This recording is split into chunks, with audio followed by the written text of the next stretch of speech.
என்ன விஷயம்? பையன்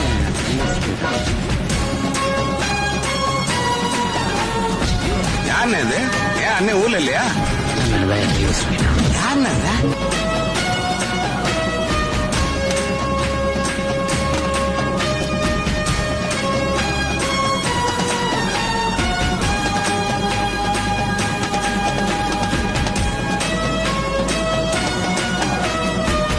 மேல ஒண்ணும் கை வச்சிடலையே. உண்மையா கேக்குற? விஷயம் பெருசா இருக்குண்ணே. என்ன பையன் தேனி கம்பம் போடி சுத்துப்பத்தி ஏரியாவுல அவங்க வச்சதே சட்டம், அவங்க வச்சதே நியாயம். அவங்கள மீறி ஒண்ணும் பண்ண முடியாதுண்ணே. என்கிட்ட பேசுற மாதிரி மதுரையில யாருக்கிட்டையும் போன் பண்ணி பேசாதீங்கண்ணே.